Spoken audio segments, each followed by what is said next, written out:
ये समय था मई 1997 का, जब कल्पना चावला अपनी पहली बार अंतरिक्ष यात्रा पर गई और इस तरह अंतरिक्ष की सैर करने वाली पहली भारतीय और अमेरिकी महिला यात्री बनी। कल्पना चावला ने स्पेस शटल कोलंबिया STS-87 से स्पेस के लिए उड़ान भरी और 15 दिनों तक स्पेस में समय बिताया और इसके बाद सही सलामत वापस पृथ्वी पर लौटे।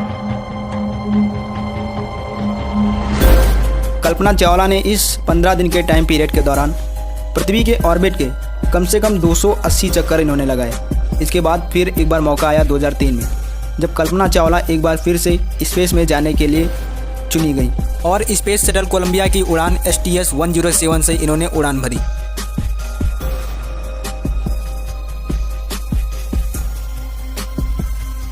और इस मिशन के दौरान कल्पना चावला ने लगभग 16 दिन का टाइम पीरियड स्पेंड किया स्पेस में।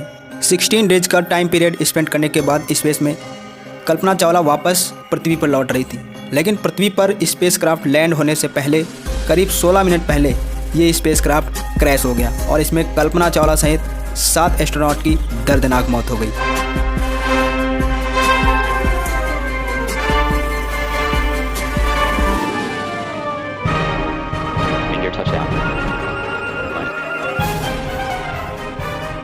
नमस्कार दोस्तों, आइए जानते हैं कल्पना चावला का बचपन से लेकर भयानक हादसे तक का सफ़र। कैसे और किस खराबी के कारण ये भयानक हादसा हुआ और कल्पना चावला समेत 7 एस्ट्रोनॉट्स की किस तरह दर्दनाक मौत हुई। तो आइए वीडियो को स्टार्ट करते हैं और जानते हैं कल्पना चावला से जुड़ी पूरी जानकारी।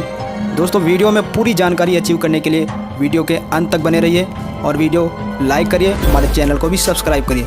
Let's start. दोस्तों, कल्पना चावला का जन्म 17 मार्च 1962 को हरियाणा राज्य के करनाल में एक व्यवसायी परिवार में हुआ था। उनके पिता बनारसी लाल चावला एक व्यापारी थे और उनकी माता, जिनका नाम संयोजिता था, एक हाउसवाइफ थी। कल्पना चावला के पिता मूल रूप से पंजाब के मुल्तान शहर के निवासी थे, जो मुल्तान अब पाकिस्तान में है, और 1950 के पार्टीशन के बाद करनाल आकर बसे थे। कल्पना चावला 4 भाई बहनों में सबसे छोटी थी और लोग उन्हें प्यार से मोन्टू बुलाते थे। कल्पना को जब टैगोर बाल निकेतन सीनियर सेकेंडरी स्कूल में एडमिशन के लिए ले जाया गया और इनके टीचर ने इनसे इनका नाम पूछा, तो उनकी माँ बताती हैं कि हमने इनका नाम तो रखा ही नहीं और लोग इनको प्यार से मोन्टू कहकर बुलाते हैं। गाइज, आपको बताना चाहूँगा कि हरियाणा के आज भी कई जगहों पर मेल चाइल्ड को ज़्यादा डोमिनेंस दिया जाता था। तो आप इमेजिन कर सकते हैं कि उस समय 1965 में क्या सिचुएशन रही होगी, किस तरीके से कल्पना चावला ने इसको हैंडल किया और इसको फेस किया। इसके बाद उनके टीचर ने कल्पना चावला को 2-3 नाम सजेस्ट किए, जिसमें उन्होंने अपना नाम कल्पना स्वयं चुना, जिसका मतलब होता है इमेजिनेशन या विचार। कल्पना जब मात्र 13 साल की हुई तब आकाश में फ्लाइट को उड़ते देखती थी। तब से इनके मन में एक उड़ान सीखने की इच्छा जाहिर हुई और उनके अंदर हवाई जहाज़ के लिए जुनून उठा और एक पायलट बनने की इन्होंने इच्छा जाहिर की। कल्पना चावला ने अपनी बेसिक एजुकेशन टैगोर बाल निकेतन सीनियर सेकेंडरी स्कूल करनाल से अचीव की और इसके बाद इन्होंने पंजाब यूनिवर्सिटी से इंजीनियरिंग डिग्री हासिल की और 20 साल की उम्र में अमेरिका चली गई मास्टर डिग्री के लिए और इन्होंने यूनिवर्सिटी ऑफ टेक्सास से मास्टर डिग्री अचीव की और 1988 में यूनिवर्सिटी ऑफ कोलोराडो से एरोस्पेस इंजीनियरिंग में PhD भी कर लेती हैं। इस समय इनकी उम्र 26 साल की। इसके बाद कल्पना चावला नासा में शामिल हो गई और उन्होंने एक रिसर्चर के रूप में अपना कैरियर स्टार्ट किया।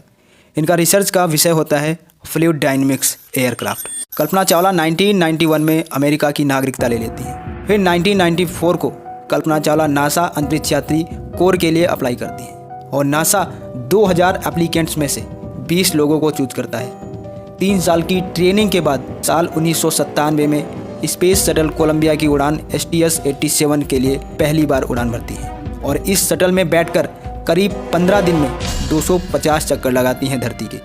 STS का full form space transportation system है। ये ऑफिशियल नाम था नासा के स्पेस शटल प्रोग्राम का।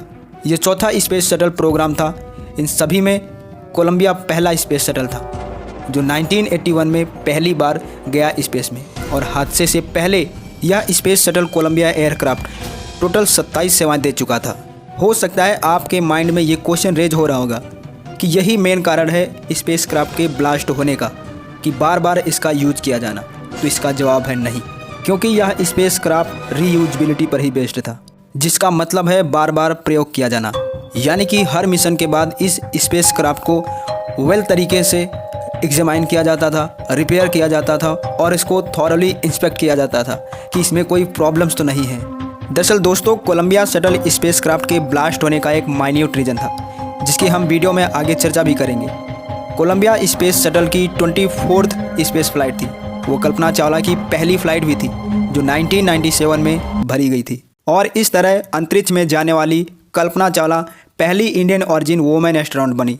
जब कल्पना चावला इस मिशन के लिए स्पेस में गई थी, उस समय भारत के प्रधानमंत्री इंद्र कुमार गुजराल थे, जिन्होंने कल्पना चावला को इस जर्नी के लिए बधाइयां भी दी थी। This is prime minister Gujral from India. Yes, Mr. Gujral, how do you read me? Kalpana, we are proud of you, each one of us. इस मिशन के दौरान कुछ ऐसा होता है जिससे एक बड़ा हादसा होने से टल जाता है। दरअसल 1060 किलोग्राम की ये फ्लाइट आउट ऑफ कंट्रोल चली जाती है और 3 दिन के बाद इसे एक दूसरे स्पेस वॉक के दौरान लाया जाता है। कल्पना चावला जब अपने पहले मिशन के बाद वापस पृथ्वी पर लौटी, तब उनसे मिशन के बारे में पूछा गया तो वो कहती हैं, जब आप सितारों और ब्रह्मांड को देखते हैं तो आप सौरमंडल के सदस्य की तरह महसूस करते हैं। कल्पना चावला का ये स्पेस मिशन करीब 16 दिन तक चला, जिसमें अलग अलग 80 से ज़्यादा एक्सपेरिमेंट्स किए गए। दरअसल 16 जनवरी 2003 में करीब सुबह 10:28 पर कोलंबिया स्पेस शटल इस पृथ्वी से आखिरी बार रवाना होता है, कैंडी स्पेस सेंटर के LC-39A से। आपकी जानकारी के लिए बताना चाहूँगा कि इस मिशन की प्लानिंग 11 जनवरी 2001 में ही की गई थी, लेकिन तमाम सारी टेक्निकल प्रॉब्लम्स और शेड्यूलिंग कॉन्फ्लिक्शन के कारण इस फ्लाइट में 13 टाइम डिले हुआ और अंत में 2003 में इसको लॉन्च किया गया। मिशन STS-107, जिसमें कुल 7 एस्ट्रोनॉट्स थे। and to do research on the International Space Station. Houston now controlling. Atlantis begins its penultimate journey to shore up the International Space Station. जिसको लीड कर रहे थे कमांडर रिक हसबैंड और इनके अन्य अंतरिक्ष यात्री साथी थे Michael Anderson, William मैकूल, Kalpana Chawla जो इस मिशन की विशेषज्ञ भी थी, और इलाम रेमन, डेविड ब्राउन और क्लार्क। कुल मिलाकर ये 7 एस्ट्रोनॉट्स थे जो कि अपनी अंतरिक्ष यात्रा पर गए हुए थे STS-107 के मिशन के तहत। 16 दिन के इस मिशन में अलग अलग 80 एक्सपेरिमेंट किए गए, जिसमें life sciences, material sciences, fluid physics था। और कल्पना चावला फोकस कर रही थी माइक्रो ग्रेविटी पर कि स्पेस में कैसे कंबशन होता है, कैसे आग को सप्रेस किया जाता है, कैसे क्रिस्टल ग्रोथ होती है, इवन प्रोस्टेट कैंसर कैसे ग्रो करता है स्पेस में। इस टाइम पीरियड के दौरान मिशन के एस्ट्रोनॉट ने 2 ऑप्शनल शिफ्ट में 24 घंटे लगातार काम किया और करीब 80+ एक्सपेरिमेंट किए और करीब 30% से अधिक डाटा ट्रांसमिट किया गया था अर्थ पर, और इसको कलेक्ट करके ग्राउंड स्टेशन में सेव करके रखा गया था। और तमाम सारे ऐसे एक्सपेरिमेंट थे जिनका कोई डाटा नहीं मिल सका इस हादसे की वजह से। दोस्तों, अब आते हैं इस वीडियो के सबसे क्लाइमेक्स सीन पर कि कैसे ये स्पेस क्राफ्ट क्रैश हुआ, क्या कारण था इस हादसे के पीछे। क्या किसी पायलट ने कोई गलती की, या किसी मेंबर ने जल्दबाजी में डिसीजन ले लिए, या किसी एस्ट्रोनॉट की कोई गलती थी। बट रियलिटी में इनमें से कोई ऐसा कारण नहीं था स्पेस क्राफ्ट हादसे का, और शटल में मौजूद 7 एस्ट्रोनॉट ने कोई भी गलती नहीं की थी। हादसे से पहले इन लोगों को कोई अंदाज़ा भी नहीं था कि अगले पल क्या होने वाला है।